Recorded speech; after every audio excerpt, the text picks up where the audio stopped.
this conference call. As a reminder, all participant lines will be in the listen-only mode, and there will be an opportunity for you to ask questions after the presentation concludes. Should you need assistance during the conference call, please signal an operator by pressing star then zero on your touchtone phone.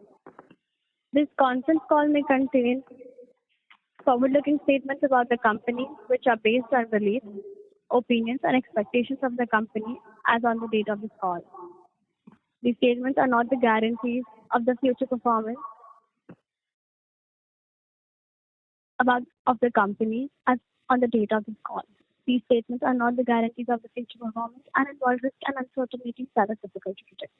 I now hand the conference over to Mr. Sanjay Kirloskar, Chairman and Managing Director from Kirloskar Brothers Limited. Thank you, and over to you, sir.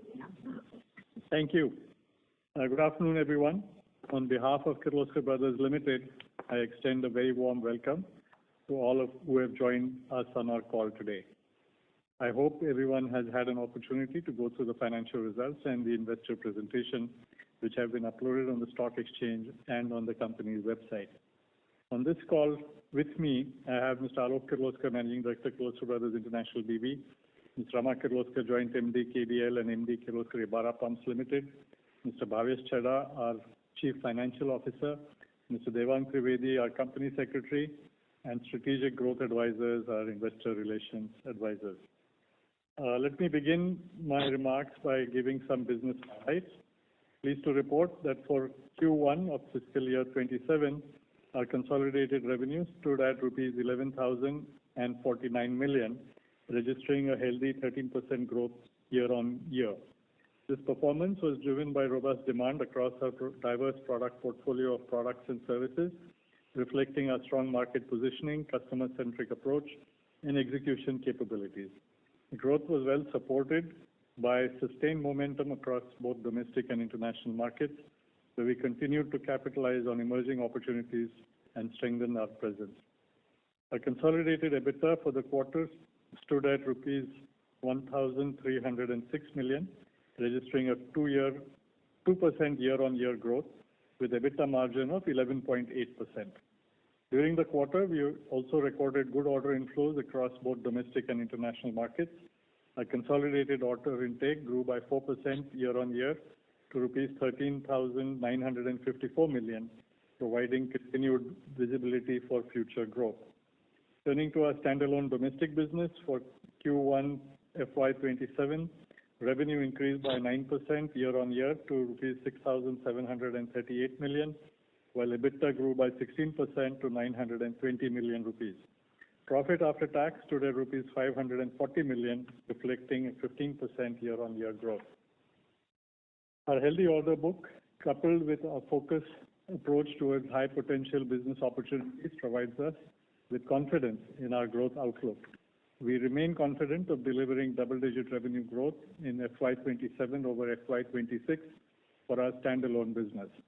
As on June 26, our standalone pending orders amounted to rupees 25,577 million, excluding small pumps order book, reflecting a strong pipeline. Further, we are seeing good order inflows across segments. On the international front, we reported a 19% year-on-year growth in revenue during Q1 FY27. This performance was primarily driven by strong execution across SPP USA and Kirloskar Brothers Thailand Limited. SPP USA continues to witness encouraging traction in data centers, fire, and HVAC projects. EBITDA stood at rupees 207 million with EBITDA margin of 5.1%. This moderation was primarily attributable to a lower contribution from the services business, which traditionally carries higher margins.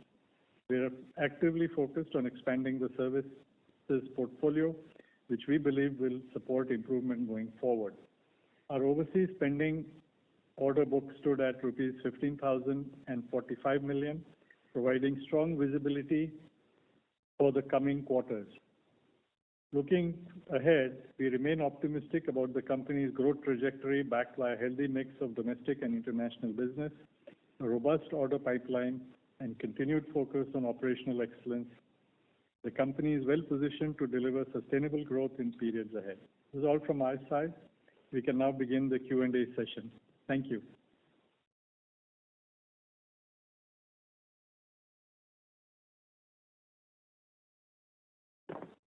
Thank you very much. We will now begin the question and answer. Anyone who wishes to ask a question may press star and one on their touchtone telephone. If you wish to remove yourself from the question queue, you may press star and two. Participants are requested to use handsets while asking a question. If you wish to remove yourself from the question queue, you may press star and two. Participants are requested to use handsets while asking questions. Ladies and gentlemen, we will wait for a moment while the question queue assembles. The first question is from the line of Manish Goyal from Thinkwise Wealth Advisors. Please proceed. Yeah, thank you so much, sir. I have a couple of questions. Just on the standalone business, observation on the stock adjustment. It seems that dispatches are being delayed, or because we have a inventory build-up, like in Q1 also, stock adjustment is 82 crores. And FY26 annual report also shows that inventory work in progress has jumped from 180 to 241. Advances to suppliers have jumped from 32 crores to 91 crores.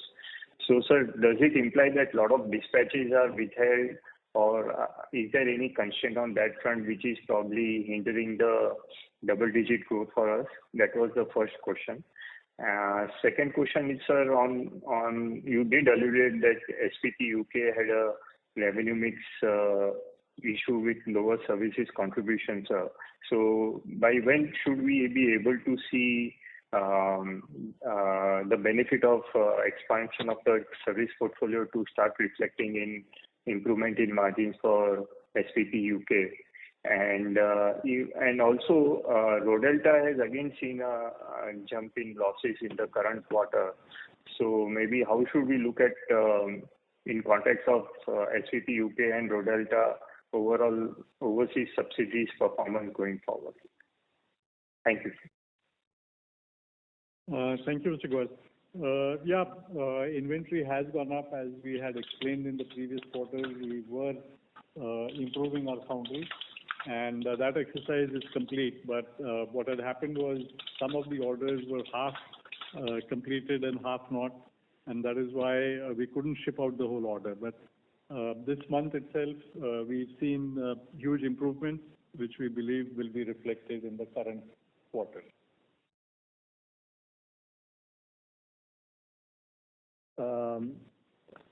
Well, you asked two questions. One is about SPP UK and Rodelta.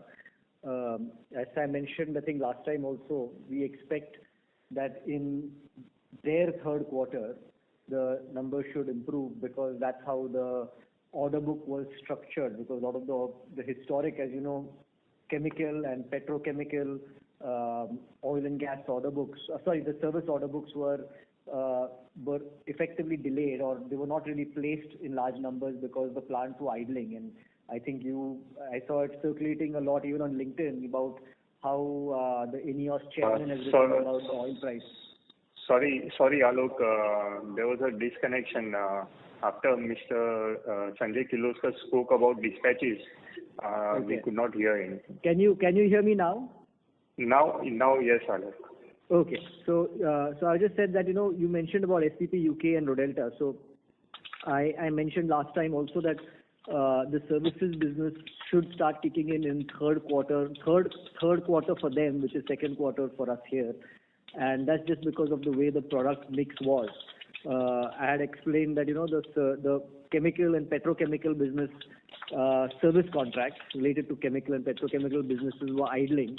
And I only said that you probably saw even a letter on LinkedIn where, the chairman of INEOS was mentioning how the high prices of energy have been killing the chemical industry in Europe and the UK. So I mean, that's reflective of that. But as I mentioned, we've got contracts with power plants, with water utilities, and a lot of those should come into effect, which will again get the blended margins back to a better level, going into the last 2 quarters for them and 3 quarters for us. On the Rodelta side, I would say it's really delayed execution because you're seeing them all together, all our Dutch entities together, and we expect in the next 2 quarters for that to get better. So, we are quite optimistic about both the entities, and we expect it to be in line with what we've always said, that all the entities will be profitable and that we will look to have better than previous year numbers. And Alok, if you can also talk about your how are we looking at US operations now going forward? Yes, the US operations, I think you have the numbers. It is growing at quite a fast pace. In the breakup of this presentation, I think you've seen that it's grown about 20+% in the first quarter to quarter. And a lot of it is from data centers as well as US infrastructure projects. We continue to be strong. We are under NDA, but we are looking to sign in the last steps of signing a further framework, multinational framework contract with a major US operator of data centers. So, which is not just for pumps but modular systems. So we are still very optimistic about how we look to see the US growing in the future.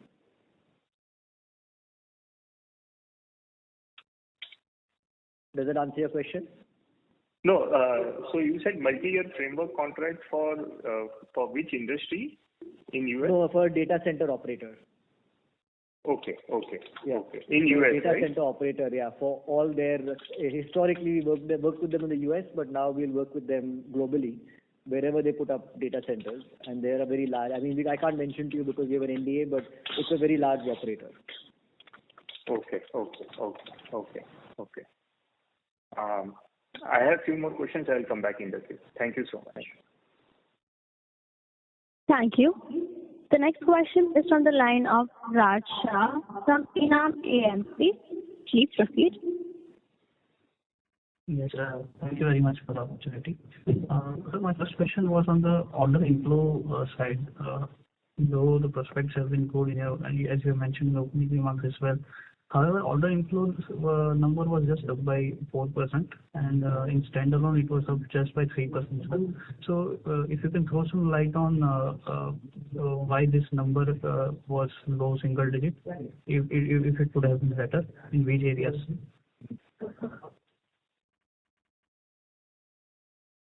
So, some of those orders were delayed, and which to this quarter. That's one of the reasons why you don't see that. But the growth on a standalone basis is around 14.9% for booking. Year on year.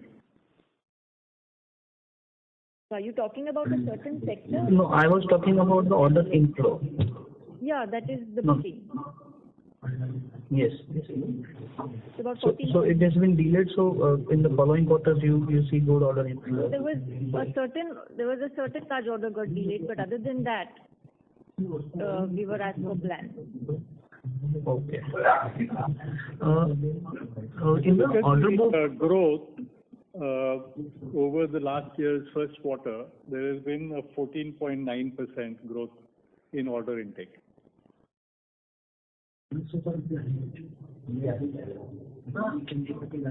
Okay. When I see your order book, standalone order book, the breakup that you have given the PPT sector-wise, in the customer support and engineering services division, I see on an average every quarter there is a 80 to 100 crore amount every quarter order book. But in this quarter, that order book has increased to 233 crores.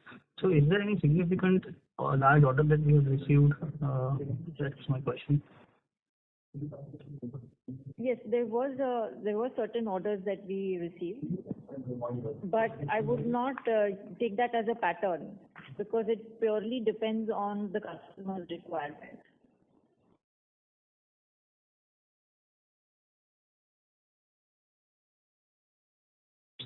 Is that a fair assumption?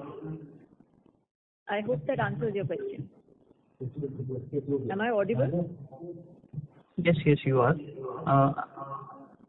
I said, as a follow-up, do you see that this will help us improve our standalone EBITDA margins?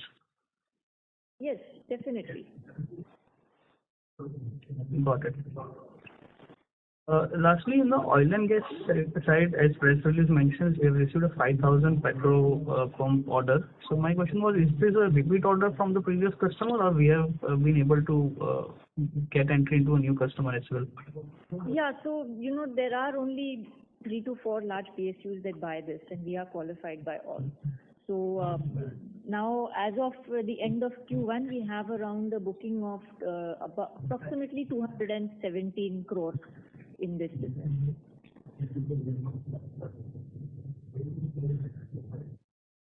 Okay. Got it. I have a few. Thank you so much. Thank you. Thank you. The next question is from the line of Nirman from Unique PMS. Please proceed. Yeah. So my first question is on the standalone business. We've seen our sales growth picking up after a few quarters now. So do we see this momentum continuing and improving from here on? And as a result, will margins and operating leverage also kick in?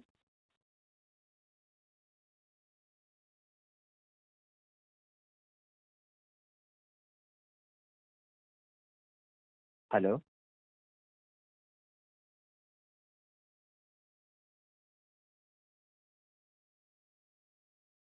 We just did a huge foundry project which we've come out of. So yes, that should enable higher revenues.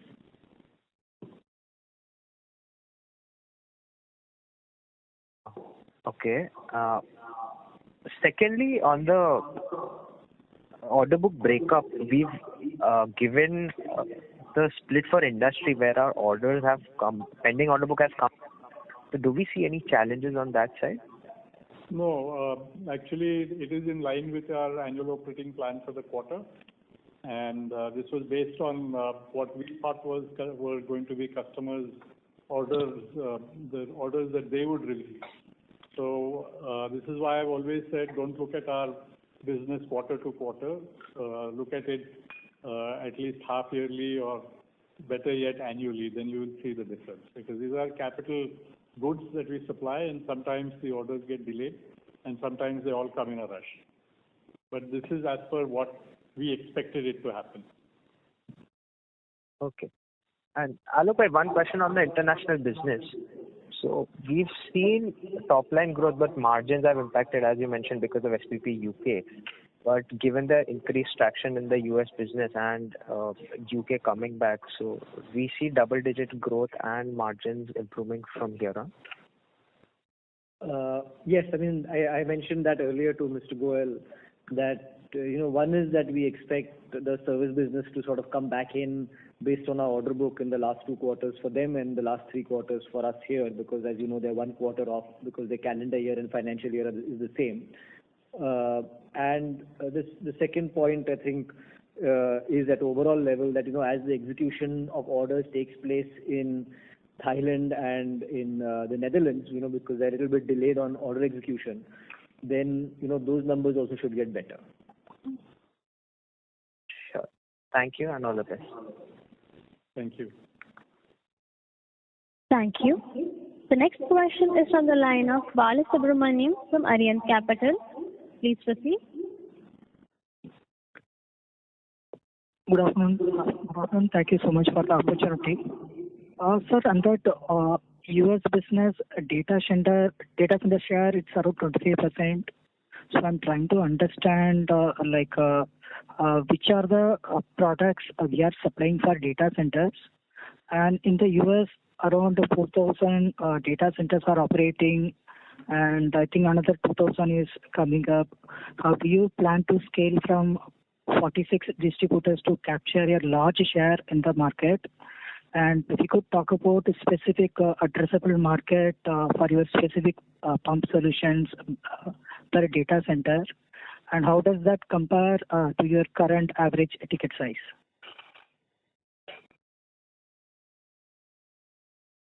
Market in the US has, as you know, there are different players in the market. There are the operators. I'm just naming the operators. They are like people like Google or Amazon, who have their own data centers. Then there are private equities, as an example, Brookfield, let's say, who, puts up data centers, and other companies, hire space or, book out the data center for a 20-year period, and these companies basically make a utility style cash flow. And then there are other sort of versions of how these work, in terms of data center size, scale, etc. So usually our target market is hyperscale data centers. Hyperscale data centers require different packages. One is the intake water package, which gets the water to the data center. From there is a treatment facility usually, and that requires some pumps, not usually bought by the data center, but bought by the person or the company that makes the treatment facility. And after that are the main pumps of the data centers, which is the cooling pumps, the firefighting pumps, and the booster pumps. There is another system called on-chip cooling, which we don't do. But our booster pump sends the water as well as receives the water back. Sends the cold water to the on-chip cooling system and receives the warm water back from the on-chip cooling system and sends it to the chiller. So I would say this is the overall package. We don't sell just the pumps, as you know, anymore. We sell modular systems that are in a container, plug and play, along with the piping and the control systems, everything for the fire, as well as the chiller system, as well as the pumps to the chiller system, as well as the booster package. So that's usually what we supply. In the past we used to say that about 1 to 1.5% of any capex really has pumps, relevant capex. If you talk about power plants or whatever else, and that was also the case of data centers. But now, usually the data center package for a hyperscale data center, excluding the intake water system, is between $7.5 to $10 million. Sometimes it will go to $12 million, but this is the usual kind of package that is there. The intake water system changes because that's really dependent on what type of water you're pumping. If you're pumping seawater, then the price is totally different from pumping river water or lake water, because obviously the corrosion and all those kinds of things. So it's not worth me telling you a number, because that number varies significantly based on what kind of media you're pumping in terms of water, whether it's saline or non-saline. So I think that gives you a picture of what is happening. I think the question was how many data centers. I think I have mentioned it in the past, but I think there are approximately 4,000 odd operating data centers in the US, and there are currently 2,000 data centers that have received planning permission, which includes power and water in the US. So from that point of view, there's a good opportunity. To answer your other question about distributors, yes, we are taking on national distributors, but those are not necessarily connected to data centers, because data centers have, like I said, operators, financiers, private equity players, and all these have, some key consultants. I'll just name one as an example.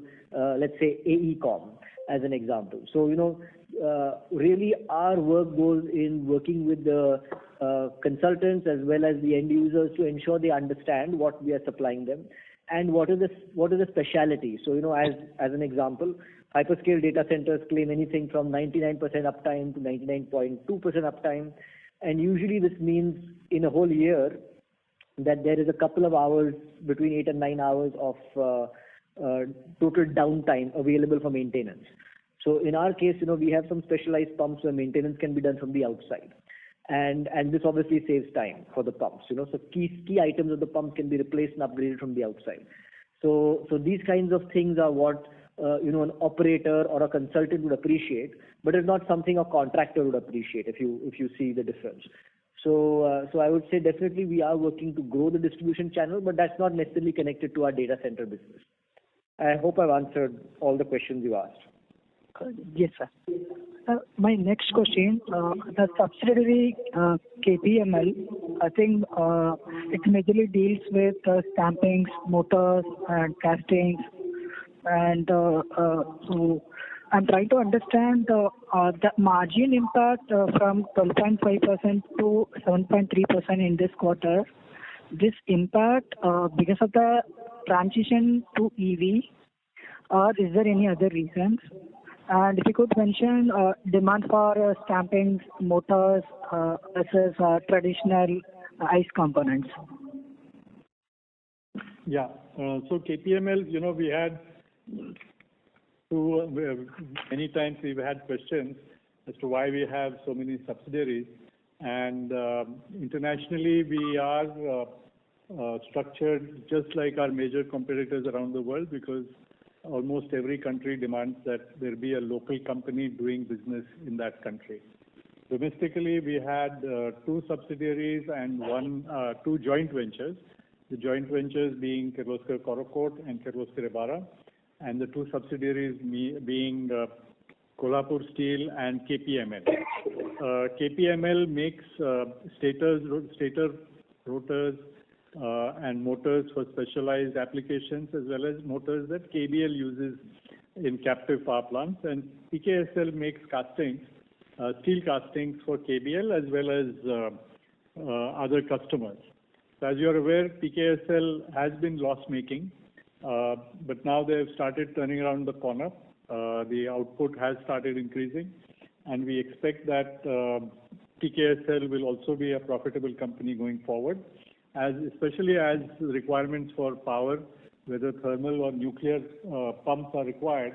This is where steel castings and large steel castings are required. So as KBL builds on its order board, and the fact that BHEL is also a very large customer of PKSL, we expect that this company will grow going forward.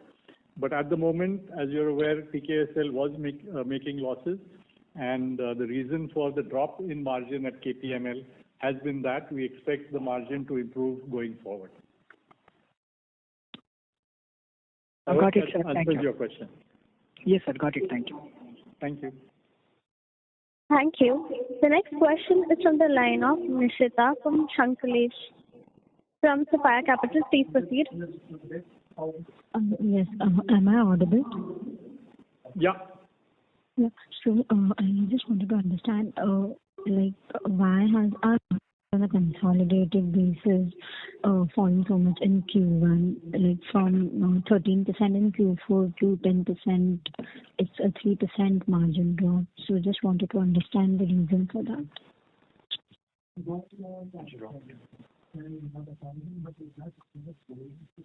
Hello. Can you repeat your question?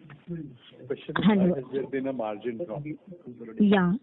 In the consolidated order book? In consolidated order, as Alok mentioned earlier, there is a little drop in the SPV UK business. Otherwise, the standalone profit is more than the last year. So EBITDA margin for the KBL was at 12.8%, and currently it is 13.7%. The drop is observed in the KBL UK business, and that's why the consolidated numbers are lower. Okay. So as you mentioned that we expect the services business to improve from Q2 for us. So now we can expect the margins to improve as well, right? Correct.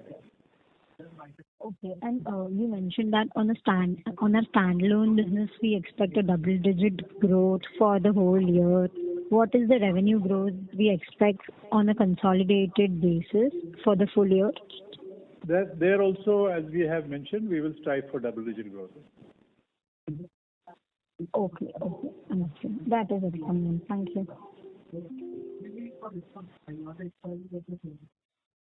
Thank you. The next question is from the line of Priyesh from Mahindra Mutual Fund. Please proceed. Yeah, hi. Good afternoon. Thank you so much for the opportunity, and congratulations for the good set of numbers. Sir, just a couple of questions. First, on order book in domestic, which is around at 2,500 crore. How much it is executable in FY27? Almost 2/3 of this order board we believe we can execute in this year. However, I'd like to tell you that this does not reflect the retail sectors, the small pump business order board, because there is no order board. Everything that is ordered is delivered in the same month, and that is approximately 45 to 50% of our business. Of the standalone business. Okay. And sir, another question with respect to, if you look at the standalone gross margin, So your revenue has been declined by around 26% quarter-on-quarter, but your gross margin has improved. Is it just because of the product mix, or how do I interpret this thing? Yes, it is essentially the product mix that has changed and the price rise that has been done. Okay. How much price hikes we have taken, let's say, in last since, let's say, January? 10% approximately. And is it sufficient to actually cover up the, let's say, raw material costs which we have seen in last 6 months or so? Yes, we believe that will be sufficient. Okay. And another question also on power order book, which has grown by 30%, and we have also spoken about nuclear opportunity for a couple of times now. Of the, let's say, 600 crores of order book, how much it is related to nuclear as of now? And if not, if any, then which segment is actually driving this growth in the power order book? So, the exact number I will not be able to give you, but I would say that possibly a large portion of that would be nuclear. As you're aware, we have also received orders for primary circuit pumps already, close to about 70 crores in the first quarter, and we expect some more orders. In the secondary circuit also, we received almost 40 crores worth of orders for nuclear power plants. So there is a pending order board of nuclear pumps. And on the other hand, we are supplying to some of the new thermal power plants that are coming up. I think one large order was also mentioned in there. Okay, sir. Thank you. Thank you so much. I'll get back in the queue. Thank you. The next question is from the line of Rehan Syed from Srinivasa Asset Managers. Please proceed. Good afternoon to the team, and thanks for taking my question.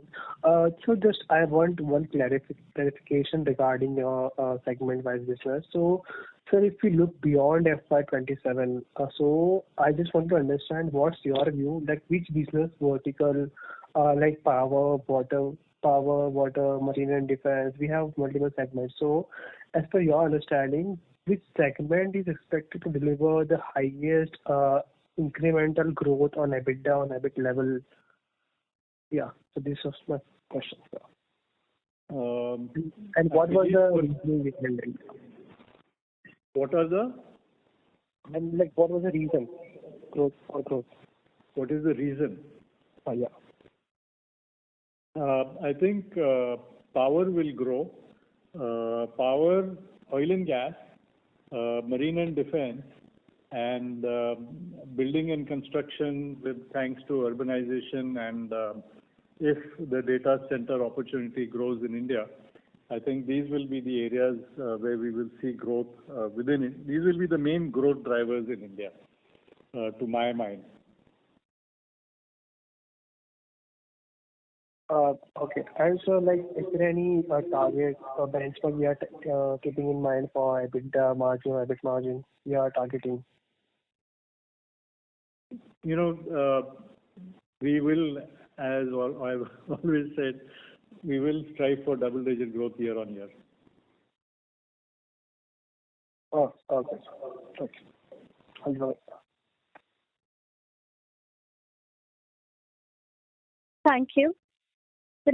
Before we take the next question, we would like to remind participants that you will press star and 1 to ask a question. Participants who wishes to ask a question may press star and 1 now. The next question is on the line of Manish Goyal from ThinkWise Wealth Advisors. Please proceed. Thanks for another opportunity.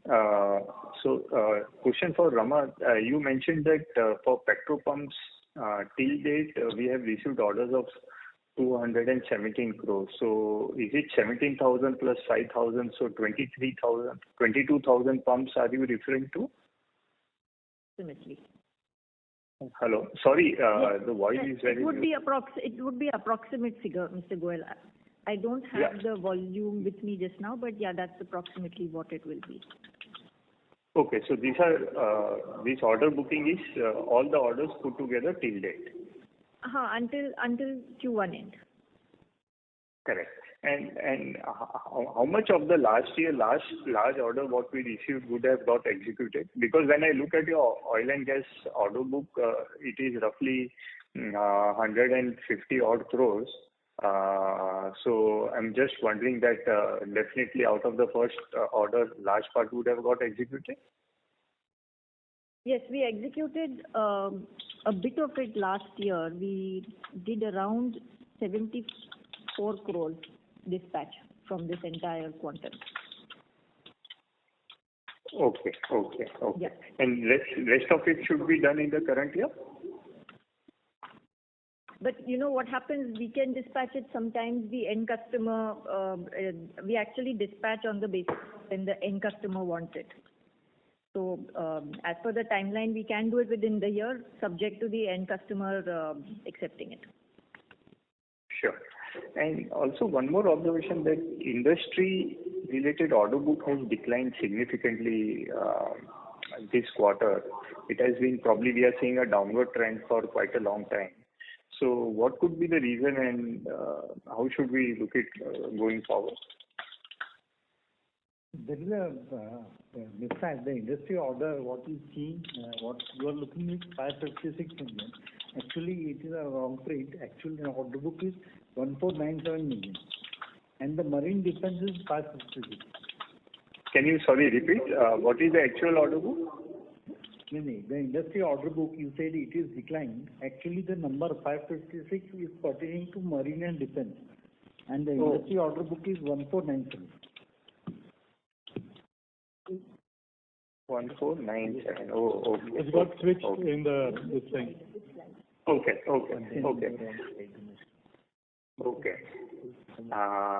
Sure, sir. And the marine is okay. So this number has declined. Okay. So, sir, as you were mentioning, Mr. Sanjay Kirloskar, in terms of the going forward order inflow should be very strong from oil and gas, thermal, marine, and defense. So ideally, would it mean that this would lead to higher revenue contribution from the engineered pumps and probably help us improve our overall margin profile, and it could be sustainable going forward? Yes, this would help the Kirloskar factory because some of these orders would come in large pumps and some of these orders would come under small and medium pumps. So as you're aware, the numbers now from the foundry are improving significantly, and we expect that our orders will be executed much faster than we were executing them earlier. Okay. So ideally, what I probably missed in the first round of my question was, so as you are alluding to double-digit growth, now onward we should probably see a better execution and double-digit growth. And on the unfortunately, I think the orders will also come in better now, especially power, building and construction, I think. Oil and gas as well. We expect that orders will come in faster.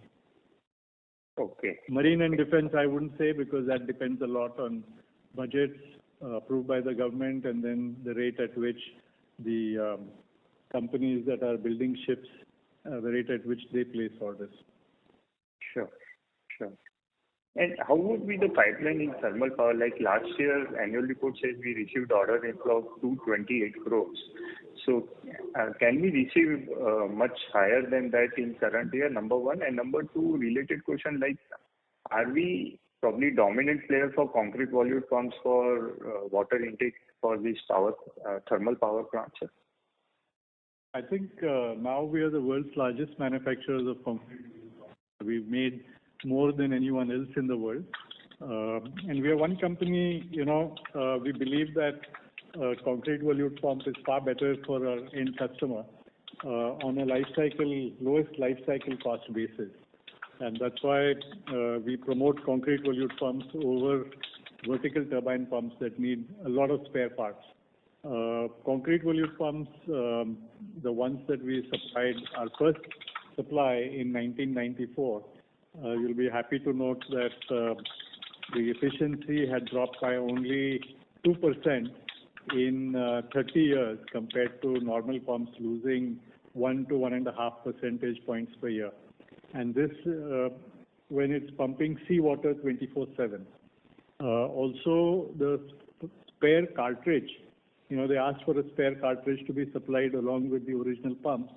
That spare cartridge is still lying there. So it is our belief that customers who understand the life cycle cost are not so worried about being L1, and see the value of concrete volute pumps will go for concrete volute pumps.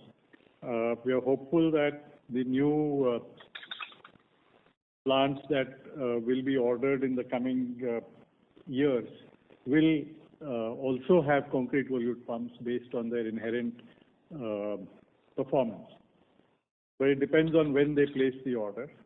For nuclear power plants, currently they are asking for metallic volute pumps, where instead of concrete casing, they have a sheet metal casing. And there also, I believe we have 100% market share at the moment. Okay. Sir, how is the progress on the development order for the primary circuit for the fleet ordering, sir? Where have we reached, sir? Where an order can be placed. Sorry, your voice was not. I said we've reached very close to when an order can be placed after the tender comes. Okay. So will you be able to participate in the current tender process? Yeah. My bus. Okay.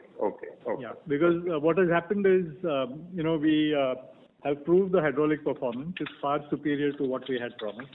Mechanically also, we've proved the pump. Metallurgically, we had some hiccups because we couldn't get it made in India.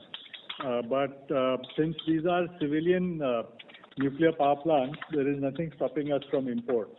So what we've done is we expect that we will get orders, and therefore we have a company, a foundry in Europe, as well as another foundry in India, making all the trials so that metallurgically also it will be proved.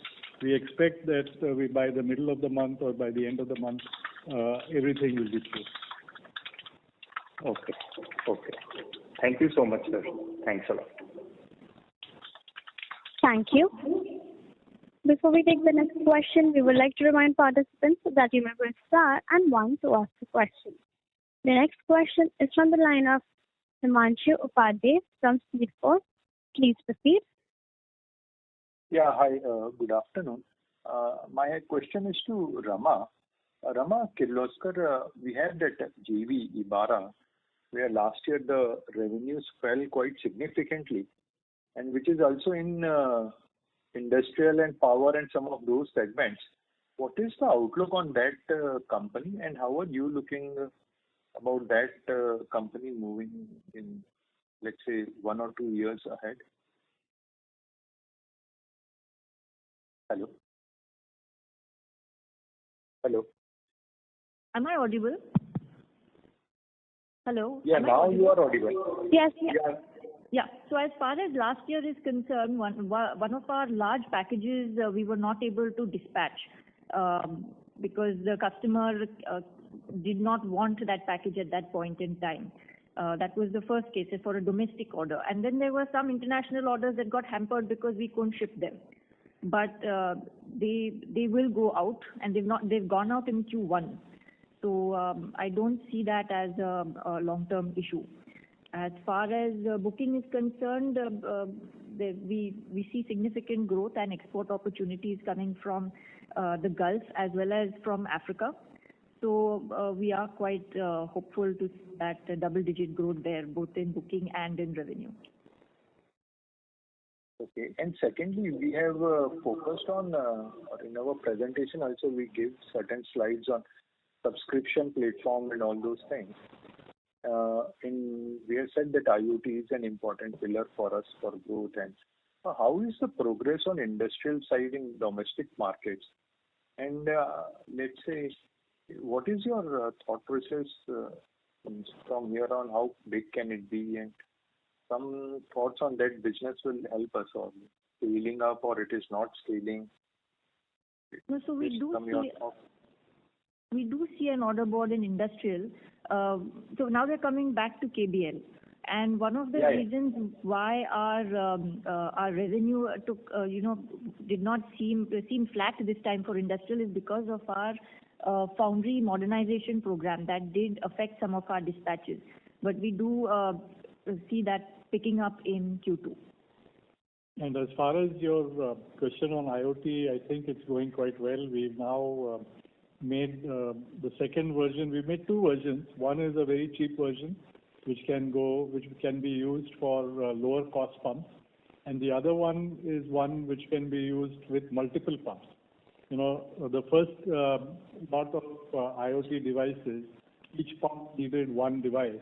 Now we've made sure that more than one pump can go per device, theoretically reducing the cost for the customer for adoption. So we are quite bullish about the future of this. It can be connected into other programs, and so we expect that customers will order this in larger numbers going forward. And other than critical sectors where you would expect such condition monitoring systems to be adopted, we also see significant traction in municipal water and irrigation projects. They too are asking for these. A lot of times the pump houses are in very, very remote areas where it's difficult to find skilled manpower for maintenance. So we do see a lot of demand for these systems in those tenders as well. Okay. And how large would be our base, let's say, where we have applied IoT in India market, and at what rate that base would be increasing, something like that? It's in hundreds at the moment.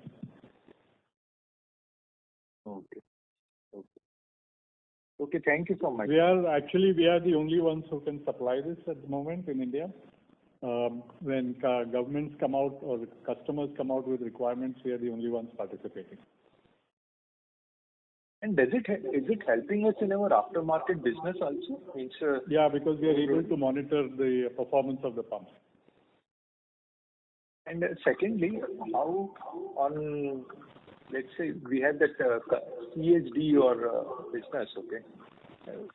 And can you speak up a little? You're very soft. Can you speak up a little bit? We can't hear you. What I am saying is on customer support, okay? Though there is one large business what we have got this quarter, but is it helping us in our customer support and ESG, and can we think it can be large chunk of, let's say, 10% of our order booking or revenue over a period of time with IoT and everything? Yes, we do believe that will happen over time, but it will still take time. Specifically for critical applications, it does help us for customer support because it helps us to ensure that the customer has no downtime. Okay. Thank you so much. Yeah. Thank you. Thank you. Before we take the next question, we would like to remind participants that you may press star and 1 to ask a question. To ask a question, you may press star and 1 now. The next question is from the line of Sakshi Pratap from Pratap Securities. Please proceed. Hi, sir. Thanks for the opportunity. Sir, I had two questions. Firstly, finance costs and other expenses have increased by 31% and 21% respectively. So, could you help us understand what factors led to this rise, and should we expect these levels to remain elevated over the coming quarters?